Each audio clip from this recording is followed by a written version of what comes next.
Good morning and welcome to the program Guest of the Week. Guest of the Week is on Invicta 98.9. And this week, our guest is Mahdi Shehu, a businessman, chairman, Dialogue Group, a philanthropist, a patriot, and a very concerned citizen of the country. He is our guest this morning. Mahdi Shehu, good afternoon and glad to have you. Good afternoon, Mr. ALABI. Good afternoon. Wow, we just started this way that looking at Nigeria today and where are we going and where we're heading to. It's just nice that we start this program by saying the way we're moving with Nigeria, are we on course with a better Nigeria and a country that would, be one of the foremost countries of the world in terms of development, progress, and all? Well, thank you, Mr. TOYIN. You are asking me to know if we are on the right course and indeed where we are heading to. I think it's a rhetorical question in the sense that everybody knows the answer. Where is the answer? The answer is in your household, in your office, in your bank account, in your trade, in your security, in your serenity, in your ambition, in your state of affairs. This is where the journey begins and ends also there. Where 80% of Nigerians are facing absolute abject poverty, hunger, and starvation, is telling you that the journey has not even begun. Where you have 30 million out of school children, is telling you that the journey has not begun. If anybody is telling you the journey has begun, the journey has not begun. And if anybody is asking you the destination, it is a destination to chaos. It is a destination where uncertainty is the order of the day. In a country where inflation is now at 15%, in a country where students of higher institutions will have to access loan for them to go to study, in a country where we borrow by the week, by the month, by the quarter of the year, every year, all year through. In a country where life is too potential on the street. They kill you today, they make noise tomorrow, day after tomorrow, all is over. In a country where number of children that are dying at birth and that of women that die at birth is scandalous and beyond anybody's imagination, and the first in all over the world, the highest all over the world. In a country where nobody is certain of tomorrow, nobody is safe at home, on the highway, in the industries, in banking halls. Most of the painful one is even at cemeteries, nobody is safe.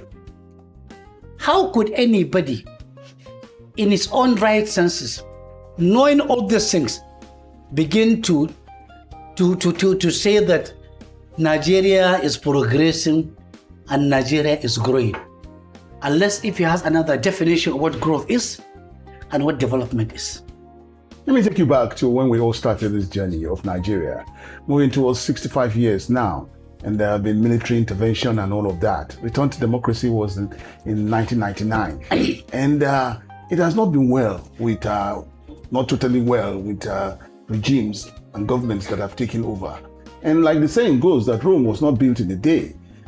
Though we still, looking at all that had happened and all that's still playing out, that with the change of governments that we'll be having, we're moving towards that path or that journey where we can say that it will take time, but Nigeria will get there. And that's about, I want to talk about the renewed hope of this administration, how renewed it is to you. So put your thoughts on that. Yeah, those countries that you think are older democracies, older than Nigeria, and we're only able to get it over time, are countries where you never had trillions being stolen. You never had billions being stolen. You never had thousands being killed overnight, over the week, over the month. You never had people with criminal records presiding over governance. You never had people wishing away elections. These countries developed, gradually and their democracy became more solid because they were respecting the rules of democracy. They were respecting the franchise of people. They were respecting election and electioneering campaigns. They were respecting what is called opposition. They were not running multiple budgets at the same time. They were not borrowing blindly. They were at ease. They had plans. They had master plans that they were implementing stricto sensu. This is why they were given the benefit that yes, they are slow, yet it's taking so much time, but yet we can see the development. We can see the solid nature of progress and of governance.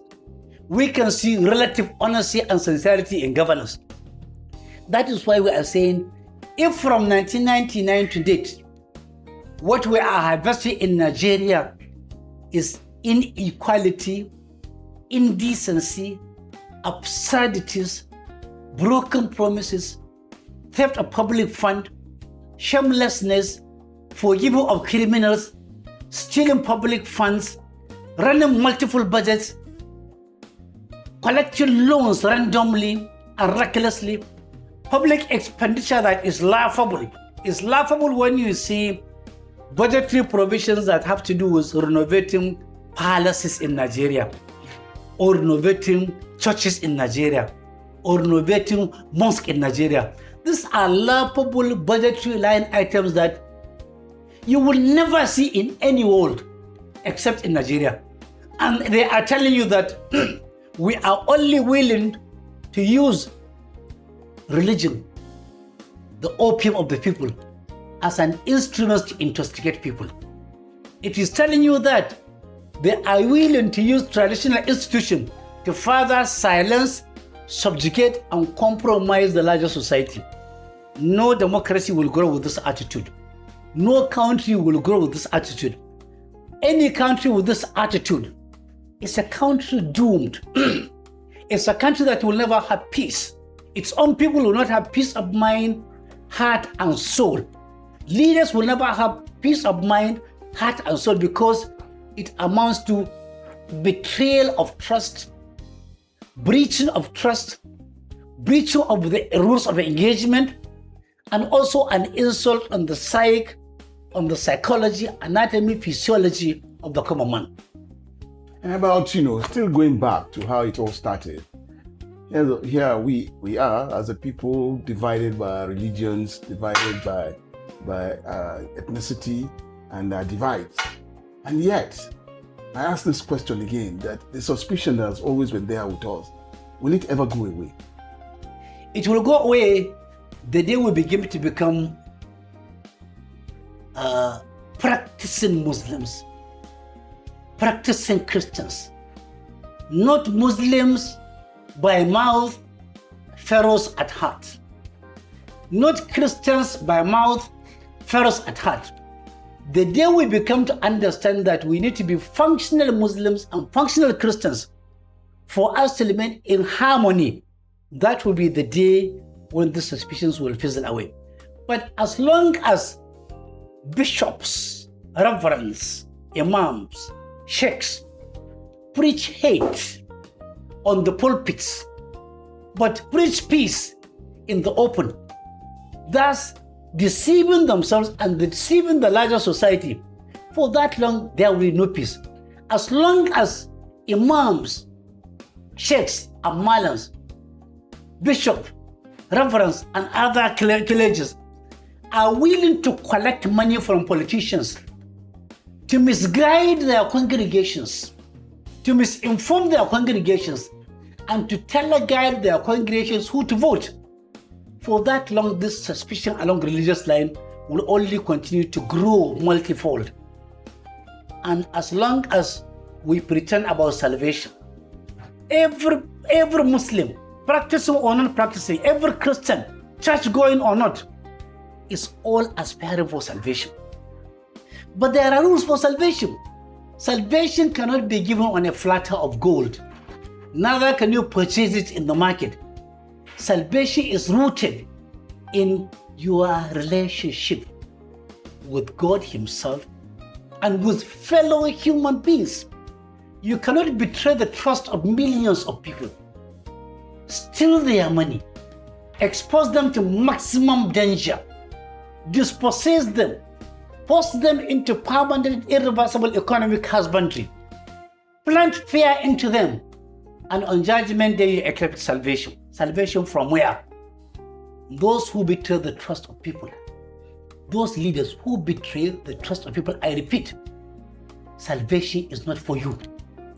Salvation are those for those people who are God conscious, who make mistakes, unintentional mistakes, and who correct their mistakes when they are called upon to correct the mistakes.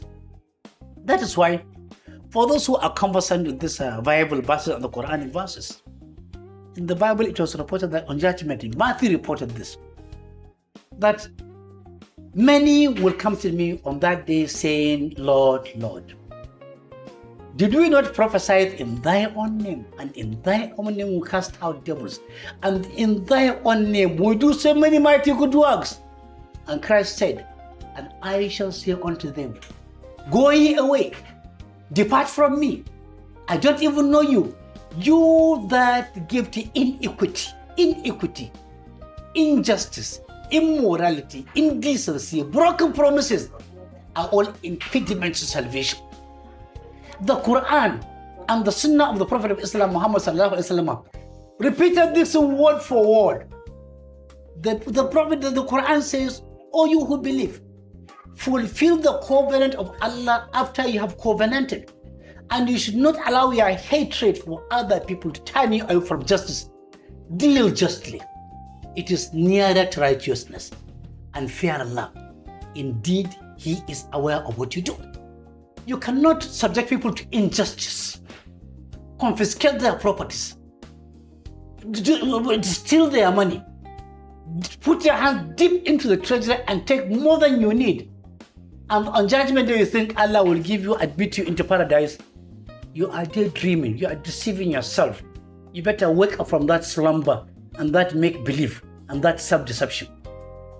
We come back to this democracy that we've been on with. We had Buhari's 8 years first, and then it's still the APC is still continuing. And with this present administration, it's been said to be, a reformed hope for the people.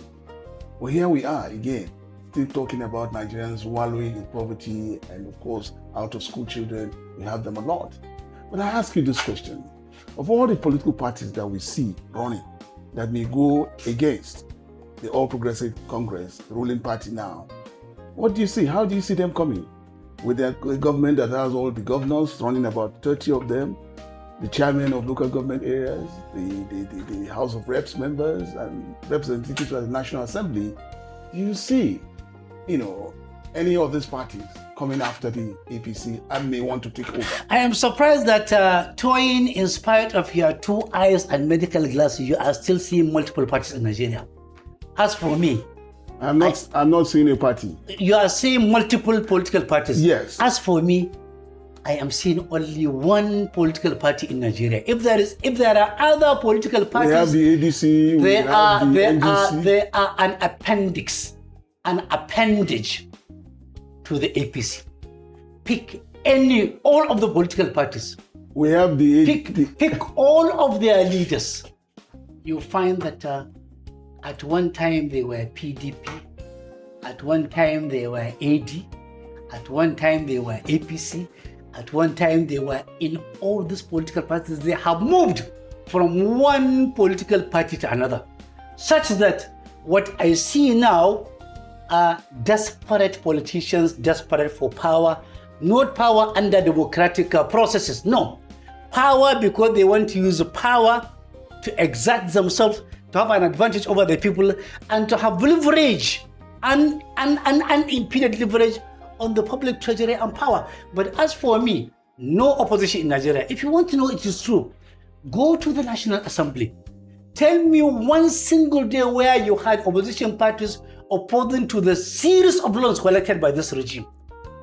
Tell me during Buhari's time, when he took over 300 trillion ways and means loans without the National Assembly, only 4 days to his regime, Alhamdulillah, the Senate president coerced senators into approving those ways and means. That time there were opposition. This time there are oppositions. Look at the way 3 budgets are being run concurrently. There are opposition in the National Assembly. Have you ever heard of any senator or any member, except few who are talking silently, that are being suspended when they talk?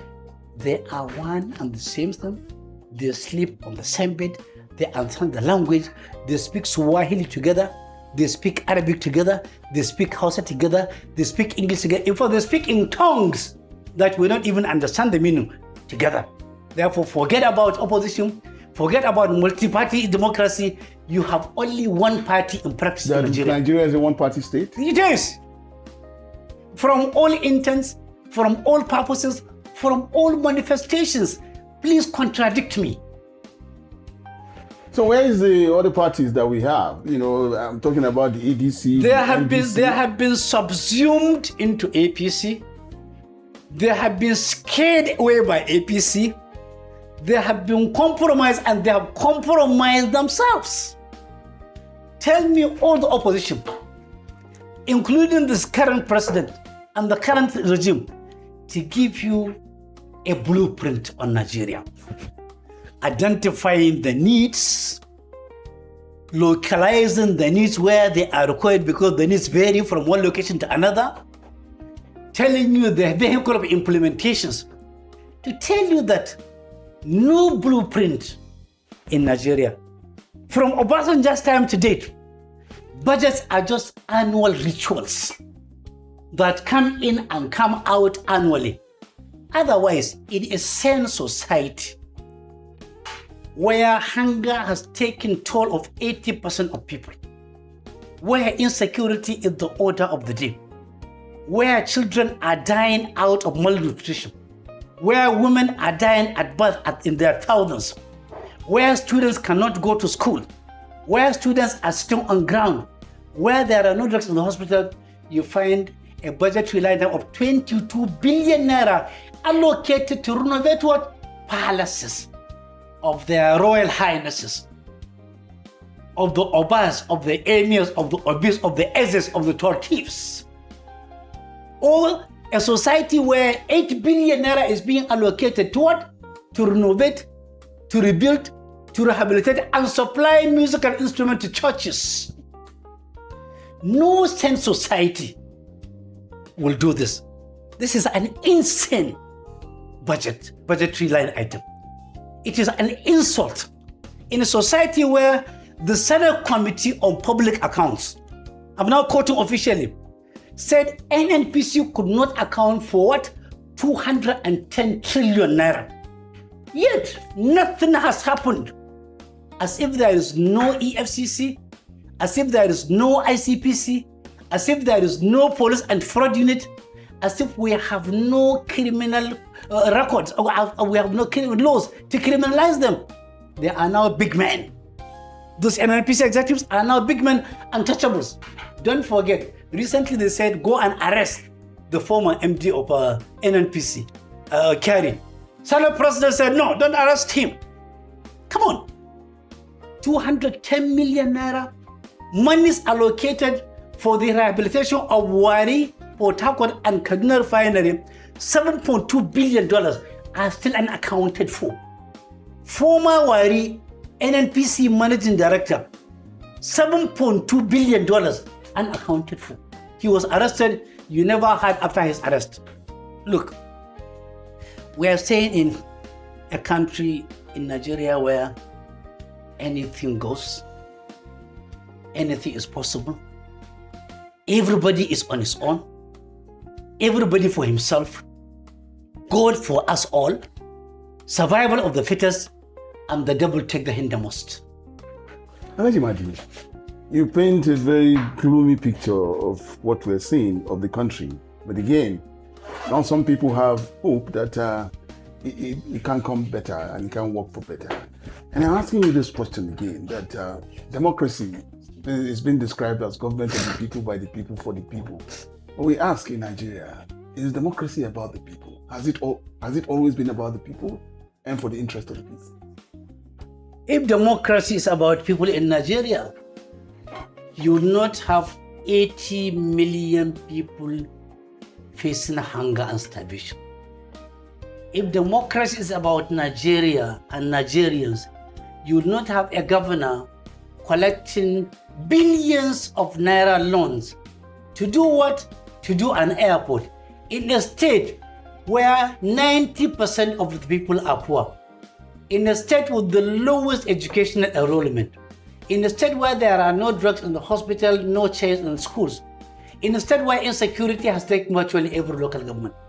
If a governor from that state go and collect loan to build airport, he's not talking about democracy. He's talking about elitist way of life. That airport is meant for him and his previous colleagues to be landing and taking off as and well because they cannot follow the highway.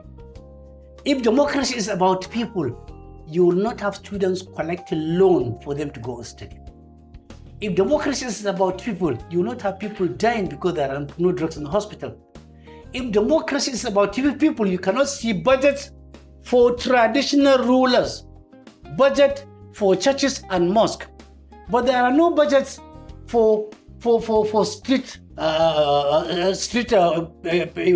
children, no budget for the madmen, no budget for the dying women in the hospital, and no budget for those who are hungry, no social safety net. Democracy is supposed to be an activity dealing with conflict arising from the context for power. How these conflicts are resolved. Through what? Through compromise by agreeing to give and take. It's about power, the way it is acquired without inflicting injury on fellow contestants. It's about legitimacy and how that legitimacy is sustained. It's about authority and how it is exercised to the maximum benefit of the citizens. But most importantly, democracy is about knowing when to let go. Once you realize that you are failing as a president, you are failing as a governor, you are failing as a minister, you are failing as a commissioner, you are failing as an ambassador or a permanent secretary, democracy says if you are a true democrat, that is when for you to leave, to let go. But when people get fixated to power in spite of visible failure, when people look away at a time when millions are dying over time, thousands are dying every week, when people look away at a time when children's education is getting lower because they are taking their children abroad, if you see a society where the health sector has collapsed, but leaders are getting fatter and fatter and can afford foreign medical treatment, that is not democracy. It's a society where MAD are in charge. MAD, you know MAD? M-A-D.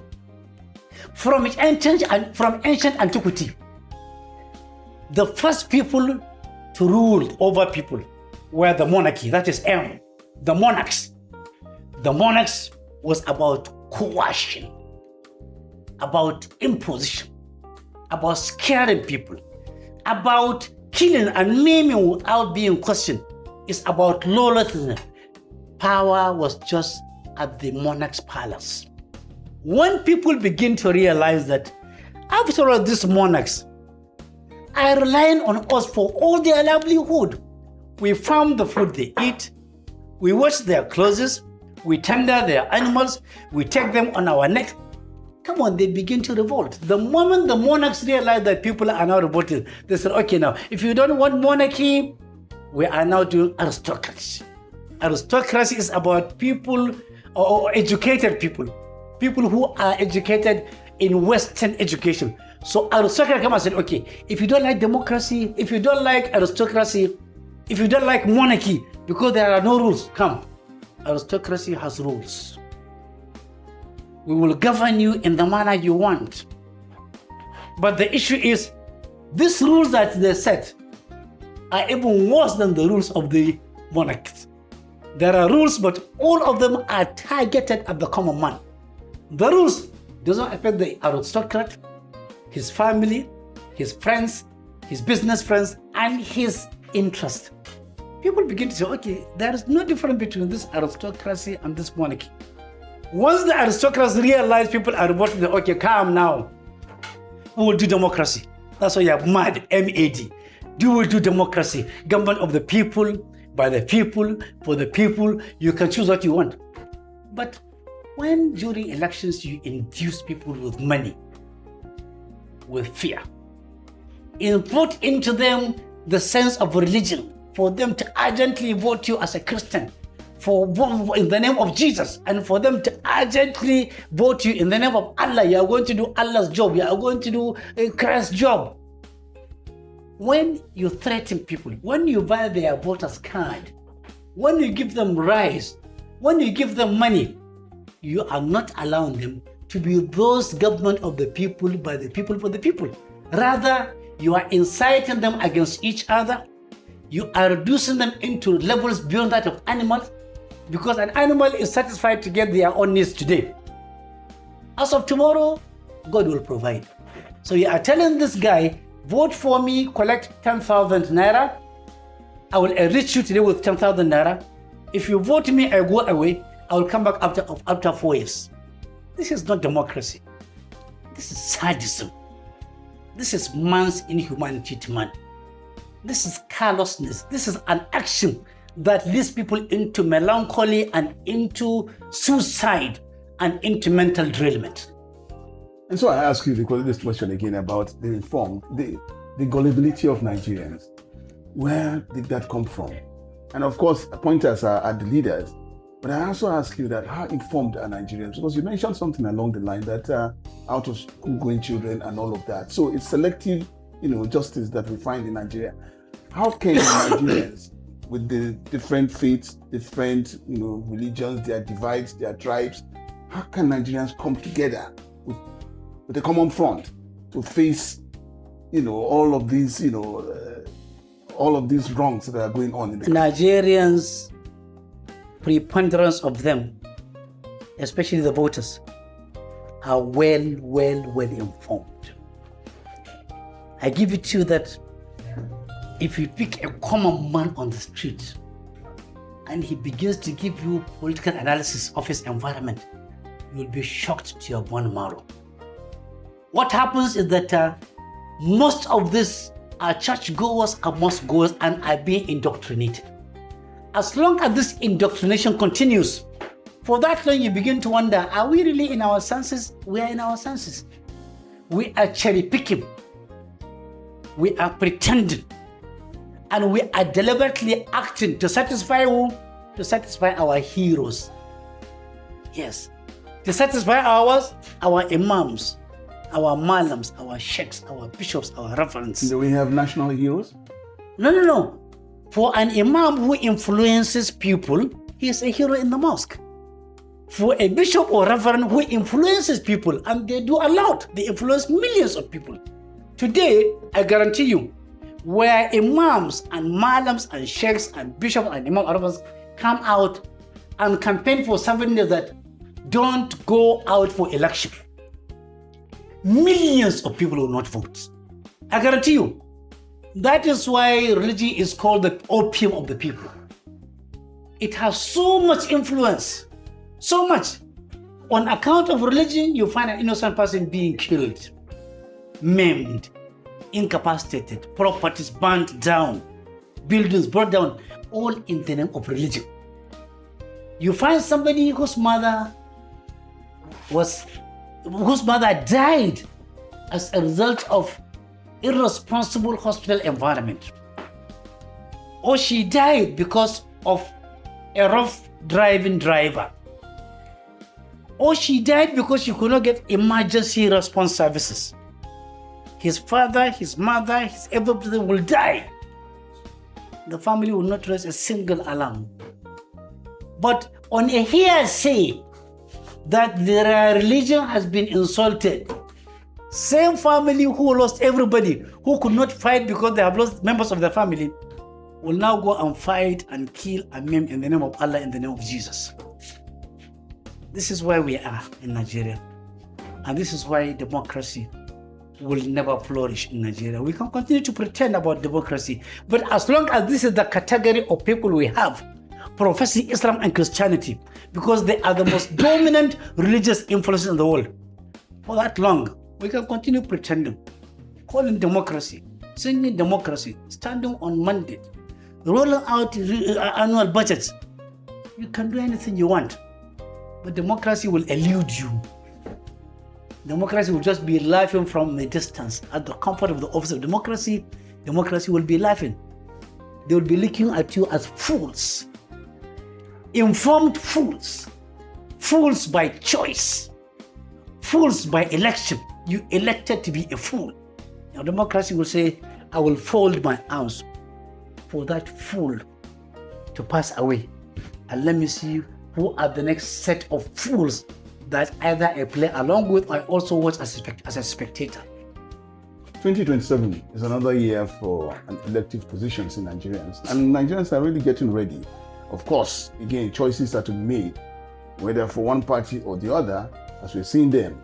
But for you, as we're seeing all of these parties and what impact they can make on Nigerians, will Nigerians again, in spite of all that you've said about Nigerians being gullible and all of that, can Nigerians, with their choices, make the right choices, so to say?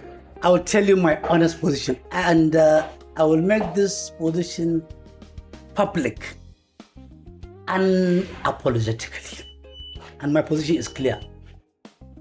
2027, if I were the voters in Nigeria, and if I were the leaders in Nigeria, there is already a winning formula about elections, discovered just 5 days ago, where in Nicaragua, by who? By Daniel Ortega. He has been on the affairs of Nicaragua for 47 years, since 1979. He has run so many elections and he lost most of them. At every election period that he loses, he will say, no, he has not lost. He will bring in army, police, suppress people, and he continues. For 47 years, he has been presiding over. But the opposition is getting so intense, so powerful, so challenging, that 4 days ago, he came out with a fantastic winning formula that I think all African presidents under democracy should adopt for the sake of peace. Ortega said, no more elections in Nicaragua. He has just submitted a bill in the Assembly, National Assembly, and the Assembly has endorsed 100%. Assembly will remain, he will remain, ministers will remain, forever there will be no elections in Nicaragua. Because according to him, all opposition are bandits and armed robbers. So for those who have fear and phobia for elections in Africa, please save us. Trillions are being spent to conduct elections. Thousands of lives are being lost to conduct elections. People are being injured psychologically, emotionally because of elections. Why don't you save all of us from this? Adopt Daniel Ortega's formula. Stop doing elections so that the money being saved can either be stolen away or can be deployed as handouts to people who are hungry, and continue governance and continue ruling people. I swear to God, this is my position. There will be no need holding elections in countries where poverty is the order of the day, insecurity is the order of the day, uncertainty is the order of the day, melancholy is the order of the day. Why do you conduct elections? Continue like Ortega. And Ortega has also taken another step, which is also interesting.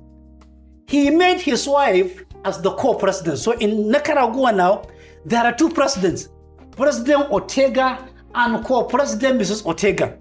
And he's also appointing his son as the defense minister and his daughter as the CBN governor. That is a fantastic syllabus for African democrats to implement. How can that ever be fair to a country like Nigeria with its people of different religions, tribes, and sample opinion? Believe me, honestly, that there are people who are willing that, please, we understand how difficult elections are. We understand the fear and the phobia of leaders who are on the seat of power about elections.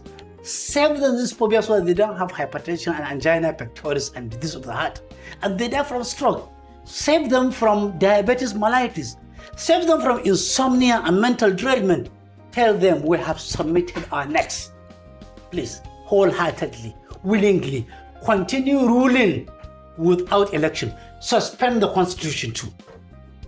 Oh, that's a tall dream. So some people will say, Mahdi Shehu, give me a scorecard on the present administration of Bola Ahmed Tinubu.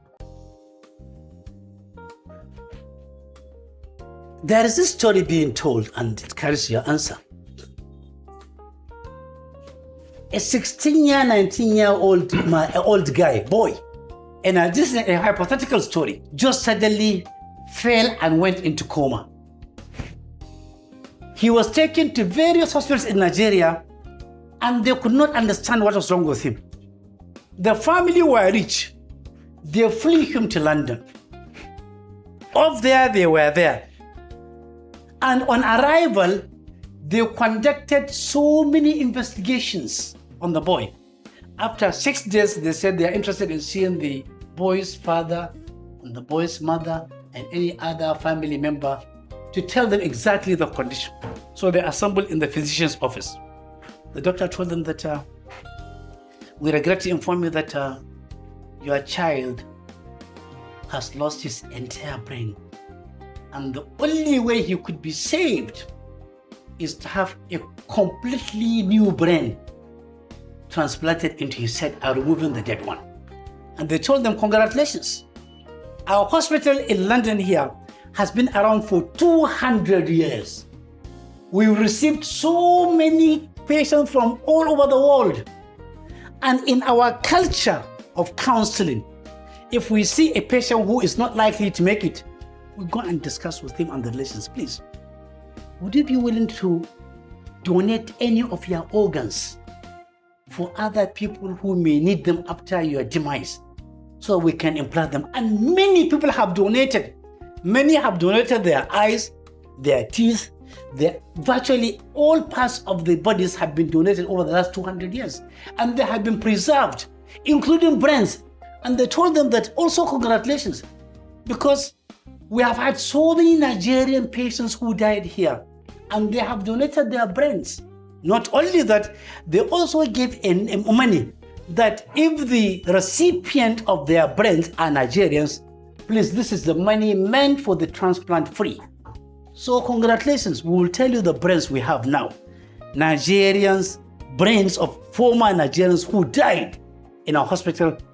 Go and choose one, we transplant it for you free. And they told them we have the brain of a former Nigerian Army general who died in our hospital. We have the brain of a former senior police officer who died in our hospital. He's Nigerian. We have the brain of a former bishop in Nigeria and a former imam in Nigeria. They also died here. We also have the brain of a former ambassador, Nigerian ambassador to another country, is here. We also have the brain of a politician in Nigeria. Go and choose among these brains for free transplant. The family went back, discussed, and came back. And the leader said, Doctor, thank you for your magnanimity. We've decided to pick one brain, but we'll tell you the reasons why we are rejecting the other brains. We are rejecting the brain of the police officer because as a young man, 19 years old, that brain of the police officer in Nigeria is so much used to bribery and corruption and collecting money from the accused and from the complainant. We don't want that brain planted into our child's head to grow with that attitude. We are rejecting that brain. We are rejecting the brain of former army general in Nigeria because that brain is so violent. It's used to killing and maiming and dipping hands into the treasury and taking more than it requires without being questioned. We don't want the brain of a former Nigerian ambassador to any country because that brain is used to telling lies. An ambassador from Nigeria posted to London or Indonesia, when asked there, how is Nigeria? So Nigeria is hell and hearty, rich, safe, a fantastic environment for investors. We know it's not true. So a brain of a former ambassador planted means a brain of a liar. They say we don't want the brain of a former bishop or a former malam or a former sheikh or imam because such brains are used to living heavily and depending entirely on their weaker congregations. They live on the donation of the congregations. They live comfortably while their congregants are in hunger and starvation and disease and pain. We decided to accept the brain of the politician, because for them, they said, the brain of the Nigerian politician is 100% intact, because the brain of politician of Nigeria, he doesn't use it. He uses what? He uses his heart and emotions. Therefore, plant that brain into our health, because he's going to have a brand new brain. Just look at the scorecard of Obasanjo. Right up to this moment, his second coming. And tell me, which one of these regimes improved the quality of life and living of majority? I'm not talking of minority. Majority people. Have our economic status been nosediving or rising? The answer, you know the answer. You people who are watching, you know the answer. Have our security improved or nosedived? You all know the answer is a rhetorical question. What of our hopes, our aspirations, our wishes, our plans? They have all been dashed under democracy. I earlier introduced you as a patriot, one who has the love of his country.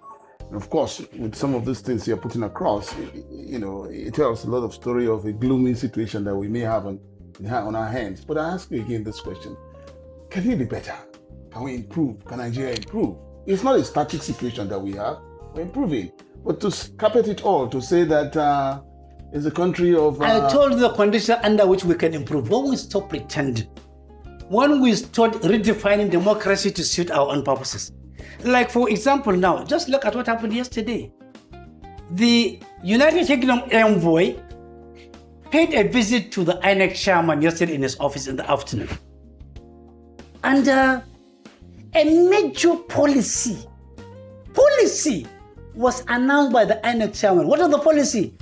He told the envoy that INEC is considering conducting mock election for presidential election. Mock election.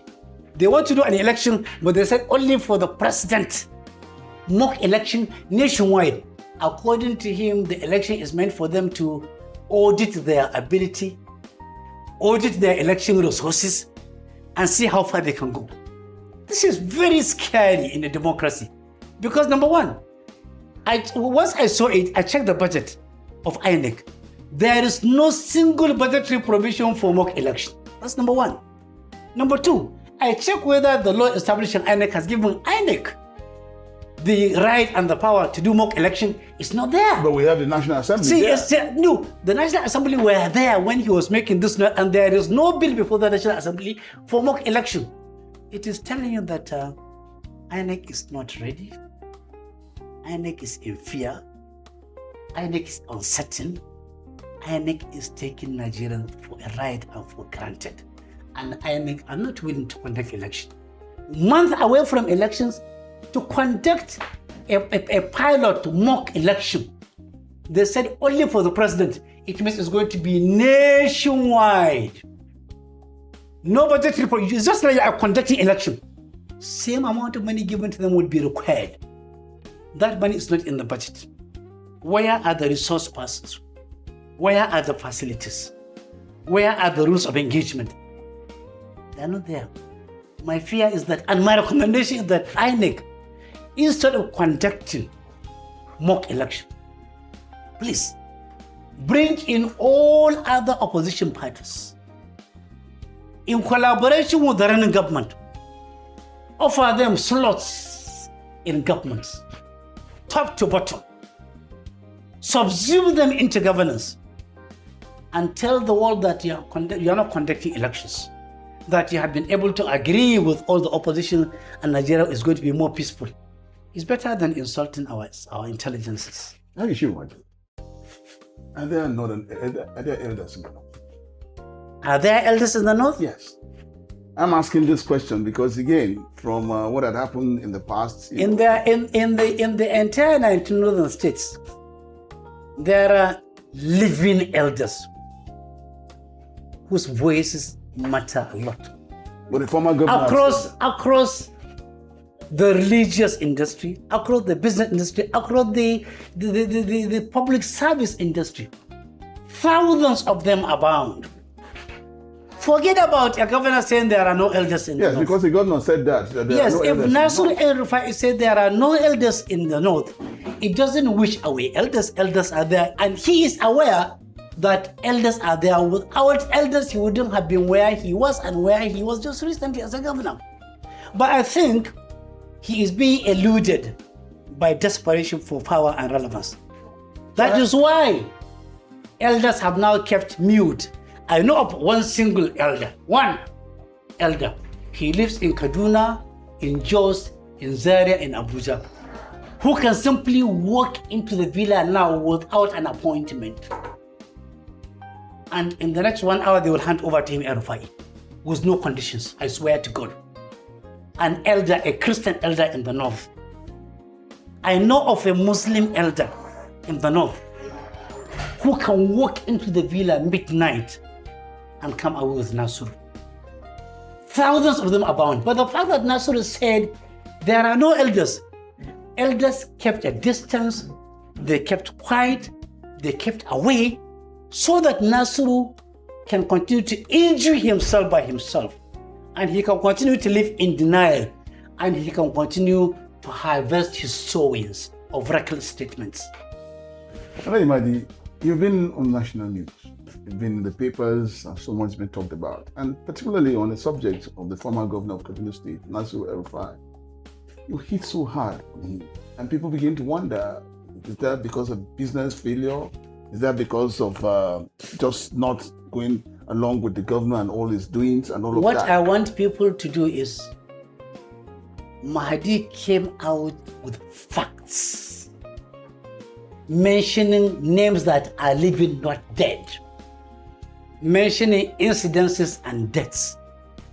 Those who are not happy with my position on Nasir El-Rufai should simply counter me with better facts.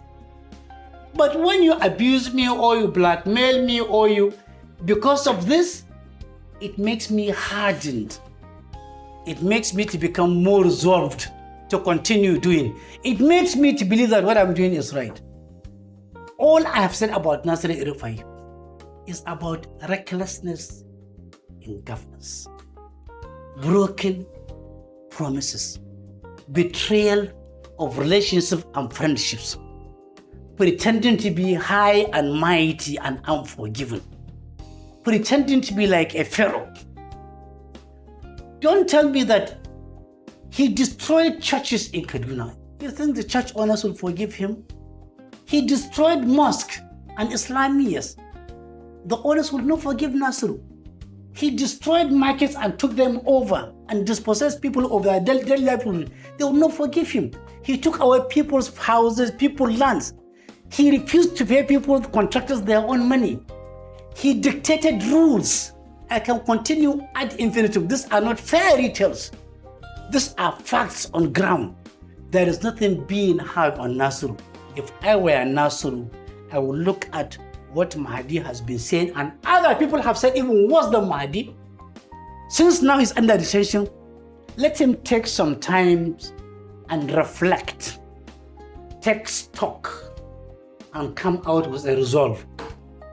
Do a publication seeking forgiveness of all the people he offended across all the spheres of Kaduna State. If he is lucky, out of 5 million people, assuming he offended 5 million people, and 1 million people are able to forgive him, he has gone a long way in minimizing the trauma and the pain and the insults he is receiving, avoidably for that matter. There were governors before him who served 8 years as governors and who are now living in peace. Because of what? Because they knew there was a set limit to power. They never transgressed. To err is human, and to forgive is divine. See, let it be seen. So, it is the business of God to forgive. That's one. On Judgment Day, it is the business of God to forgive. Here on earth, even God himself set rules. Governments set rules. You do this, These are the repercussions. Even God says, you do this, these are the consequences, these are the repercussions. As a politician, as a Nigerian, there are boundaries that you don't transgress. You transgress them, you pay for it. He went on national TV as a nemesis, as a karma. In spite of being touted as an intelligent first-class student, he went on air, unprovoked, unsolicited, in wholesale and in retail.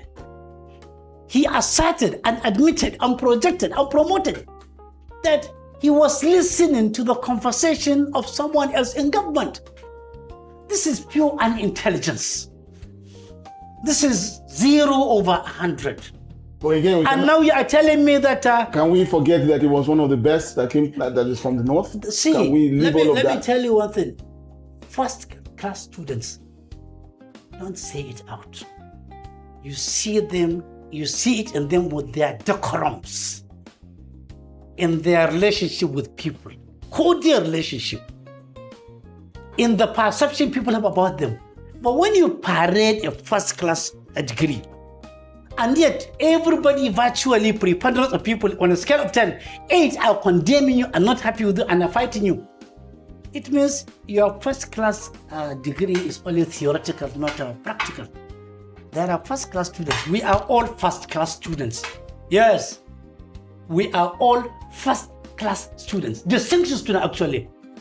But we don't go out with pride, assaulting people, insulting people, dispossessing them of their properties. No, we are supposed to be humble, and we thank God for remaining humble. We are all in Kaduna State, and Governor Obasani, some people are saying that, yes, unifying the state as it is, the divides of the states and the religions, and some people say it's even bringing in inclusivity in governance. For you, Obasani and running the affairs of Kaduna State, how are you looking at it? You just compare him with Nasiru. That's all? Yeah, if you want to see whether he's doing well or not, just compare him with Nasiru. Simple.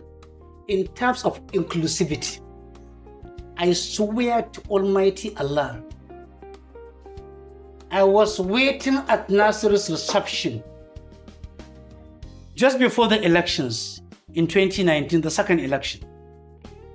And inside the room was Samuel Aruang, Nasir's elder brother, Nasir's friend, and the one other lady. The door was open. And his brother was saying, why don't you find a common ground and understanding with the people of southern Kaduna in the area of Pekin Erane Maid? And Nasiru's answer was, and I can still call it, he said, even if I pick the Pope as my running mate, they will never like me, I don't like them. I swear to Almighty Allah, I had this. The door was open. Obasani doesn't express such hate on people. He is friendlier, easygoing. He may have his own endless shortcomings, but as a leader, we are not looking for an angel. No, we are looking for somebody who you can simply call, Mr. Governor, yes, what you have done on the other day is wrong. Please correct it.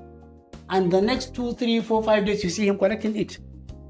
We see him as somebody who is taking people along across religion, across tribe, across culture.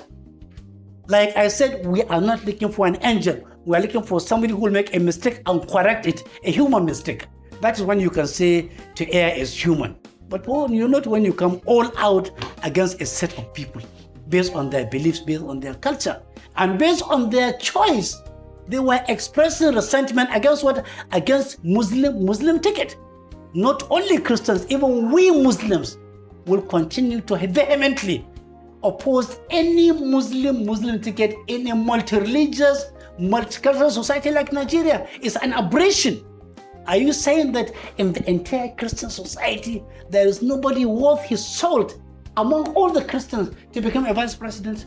Why must you use religion just as a means of getting elected, even if you are going to leave injury behind? Do you have to change your winning team? Who is the winning team? Well, I'm looking at Bola Ahmed Tinubu and Kashim Shettima. I wish them good luck. My own is that for me, they should not conduct elections. They should just continue. And I swear to God, you will never hear me complaining. Because I know if they just continue without election, thousands of lives that would have been lost during elections will be spared. Trillions to be spent for elections would have been saved. Agonies and pains that will be inflicted would have been avoided. This is the reason why I'm calling for it. And I'm not being sarcastic. I'm just looking at the realities on ground. Elections, like budgets, are just rituals. Yes, just for a round of the program. That's the situation on our hands. And that's about the insecurity in the country. It's been going on, some people say 17 years running, and we still cannot find a solution to it. A video has gone viral now where somebody mentioned a public servant, that they are complicit, that government is complicit in this insecurity that we're going through and running through. Now, when you hear that, again, what does that leave behind for you? Government's complicity. If you go to Sokoto, Zamfara, Kebbi, Katsina, Kano, Kogi, Kwara, these frontline states where insecurity has taken over, go to any locality. Ask any set of people, please, give me a list of 10 irresponsible, crime-inclined people in this community. In 10 minutes, they'll give you their names. If they tell you, give me the 10 responsible, peace-loving and peace-building people in this society, they will give you. But these criminals that are in the locality, they have parents, they have neighbors, they have friends, they have families, they are known, but they are being shielded by the same community because some people are benefiting out of their own crime and banditry. That is why when people are complaining, I just laugh. What role, what contribution have you given as a citizen, as a local, as somebody belonging to a community ridden by insecurity? What contribution have you given to the security agencies in apprehending and identifying those criminals?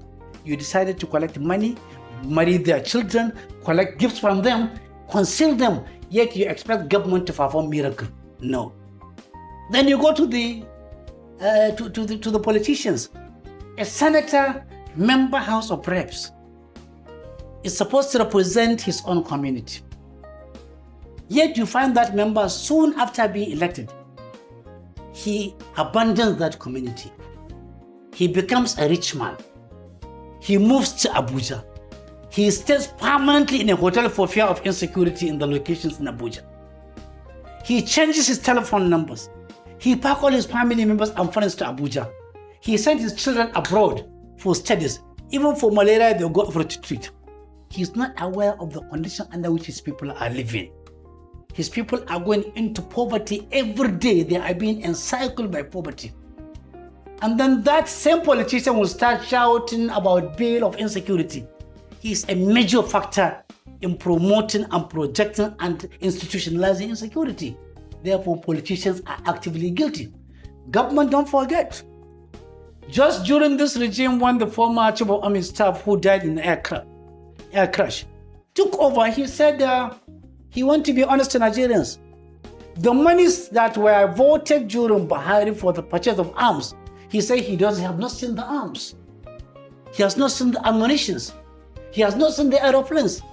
Not long after he died from a mysterious air crash. Therefore, government is actively involved. If they want, they should audit. Let the government audit security spending between just Buhari's era and now. And let them go and compare the assets that have been acquired, assets, by these provisions of security money. And the answer will be very clear. And I hope they will have the courage to publish it, and they will never publish it. Therefore, government, politicians, society are all guilty of this insecurity. They are all complicit in this insecurity, and God is going to hold them responsible for this insecurity. It is man-made, it is artificial, it is planned because some people are benefiting out of this insecurity industry. And here we are with the crux of it all is that some people are saying that let amnesty be given to the terrorists as they are, or they're saying that yes, let them be rehabilitated into society. What call would you make, for those that have traumatized other people, other members the of the biggest mistake any government can do would be is to negotiate with a criminal gang or grant amnesty to a criminal gang or offer pardon to a criminal gang. In fact, the most insulting is you integrate people who have killed and maimed and incapacitated hundreds of thousands of people over the last 22 years. How do you imagine that somebody who kills your father, your mother, your wife, your children, so people lost the entire family members, that same person, after being arrested, you take him to a camp, feeding him comfortably 3 times in a week, giving him some stipends, putting him in uniform, and then after 6 months you come in full view of public under a canopy and say that these are repentant Boko Haram or criminals that will be integrated, and they are being told to go back to the same society they traumatized. That is insane governance. That is not democracy. That is not forgiveness. That is adding insult to injury. That's an insult to the psychology and anatomy and physiology of the victims. And that is even sending a wrong message. When you forgive criminals, you give them money, you integrate them, you are sending the message to other would-be criminals that crime pays in Nigeria. And one last question before we go. The future of Nigeria is said to be, set around the youths, all the young ones. And of course, some leaders or some leaders of thought have said that the Nigerian youths are not ready for leadership as a team. But I want to bring it to you that in the divides of the country, can we get our young ones to come forward, as we see happening in other democracies now, that young men and women are coming up? Can the Nigerian youth, so to say, or future leaders, unite across the regions of the country and form a formidable front for leadership? Let me tell you one thing. If this brand of democracy continues in Nigeria, if this is going to be the behavior of the senators and the members and the governors, and if this is going to be the way and manner public trust is being managed, resources being mismanaged and managed, I prophesize 2 things, and I hope they will come to pass. I prophesied that a day will come when we ourselves will start looking around for good men and women across culture and religion because of their track record of being responsible and decent and honest. Mr. Wane, we beg you in the name of God, come over. Come and become our governor. We trust you. We have your records. We don't even need your posters. That time will come because people are being pushed away. They cannot climb. Number 2, I prophesy that in no distant future, very soon, youth in the country will come out in the millions and demand that all people of our age, 55 and above, should please depart the political scene forever. They are tired of this misrule. I prophesied this. I prophesied also finally that all those who are milking our country, high, empty and dry, out of fear of poverty, all those who are sending fear into us because they want to continue ruling unimpeded and unchecked, all those whose ambition is to incite Muslims and Christians against each other, all those whose wish is to continue dividing us across our zones, their paycheck is ready. Their due day is ready. Their results will be ready very, very soon. Because people, in spite of hunger and starvation, are now getting more conscious, more informed, more alert, such that don't be surprised that a movement will emerge unplanned across Nigeria, where they will say enough is enough and we are tired. And I say amen to these prophecies. Mahdi Shehu, thank you for coming on the program with us this afternoon. Thank you very much, Mr. ALABI. Thank you. And that has been the program Guest of the Week. Our guest this week has been Mahdi Shehu, a businessman, chairman, Dialogue Group, a philanthropist, and a patriot and a lover of Nigeria, with his thoughts on Nigeria today and what he foresees for the future. Thank you for staying with us on the program. Good afternoon. We are the station that all the stations listen to. Invicta 98.9 FM.